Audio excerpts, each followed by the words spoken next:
Hey Everhouse, I'm Alexandra Pace and welcome to my Valletta home.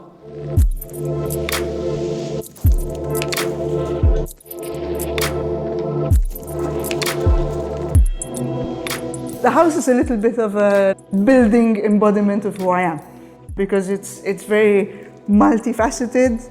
Different sections have different purposes, but it's very hard to separate the two of us. Each part represents a different part of what I do. Part of the house is used as a gallery. The gallery tends to kind of connect to the part of me which is an artist. The studios are sort of the part of me which is a creative that services clients. And here where we are, the top floor is my personal space. It's my home. But there's very little separation between these parts. The house spans 3 generations of my family. So it was originally my grandparents' home, the house that my mother was brought up in, where herself and my father had their engagement party, where they left to their wedding in 1965.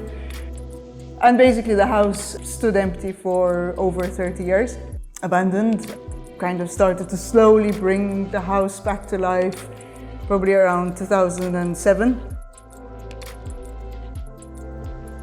The house is set on 4 floors, each of the floors being roughly 80 to 100 square meters each. I started fixing the house in stages, in the sense that I would kind of restore a section, make it function, and then restore another section, make it function. All the original tiles have been kept. There's fireplaces which are in the gallery. It was very important through this restoration process that the domestic aspect of the house is not eradicated. All the doors and windows, they're all original apertures. A proper electricity system was installed. Luckily, the house did not require any major structural intervention.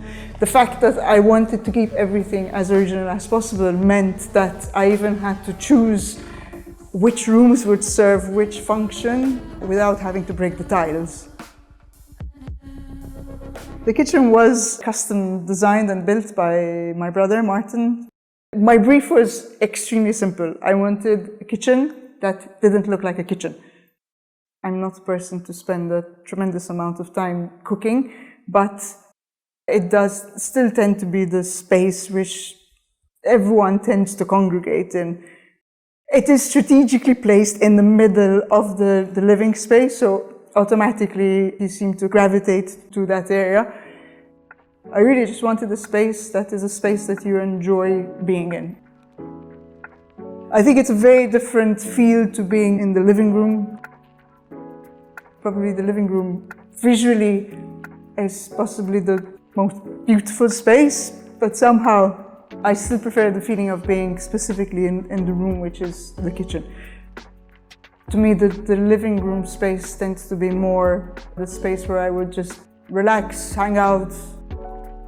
One of the rooms is actually a very light shade of pink, and that is because it used to be my grandmother's bedroom. It was just a very unusable type of pink for a gallery. I kind of muted that down as much as I could, but did not go to white because I needed to retain some kind of reference to its past. In 2013 is when I created Valletta, which is the second chapter of the gallery space. And Vallatta's been running now for close to 10 years. What you see in the space is quite a mix of things. What's on the walls is my photography, stuff that I've shot, stuff which I've made in the darkroom. 2 of the major works which are in the kitchen are from a series I made, which is called Time Remapped. One of the works looks at very specific cult movies, and in the single work portrays the entirety of a film in still frames of lapses of every 5 seconds. The furniture is a very big mix of iconic pieces mixed with a few personal pieces. This piece is actually a piece of furniture which used to be in my parents' house.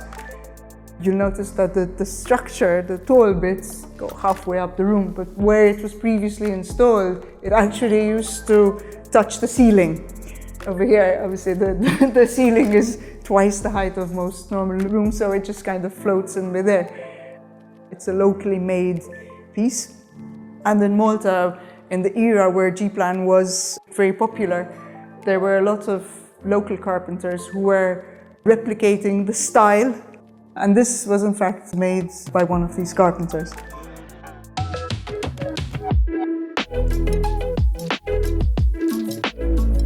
My most favorite item in the house, the main reason is because it belonged to my father, but also even just aesthetically.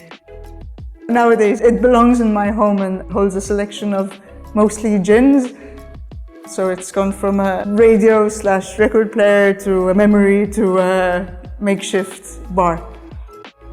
When you open the side door, you see that the records had all the covers trimmed so that they can fit in the semicircle of the opening door.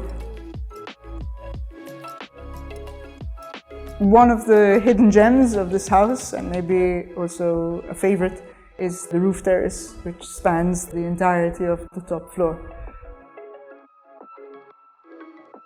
It gives this feeling of being in the city, but having the outdoors. My partner and I were both craving outdoor space. When we were forcefully inside, going out literally every couple of days and just buying more and more and more plants, the space just started to get plants and trees. And now, over the past couple of years, it's actually really grown into a great little garden. For me, of course, it's a good thing that this house offers me so many different spaces and different types of behavior that I can do and be in the space. The feeling of being indoors but still feeling that you're in the middle of a vibrant city is something that suits me very much. I enjoy that. There is a very strong connection between the past and the present. You never know what the future holds, but I think something that would be very hard for me to walk away from. Subscribe to the Everhouse channel by clicking on the logo to receive updates on our latest episodes. If you have a project we could feature, get in touch with us at everhouse.co.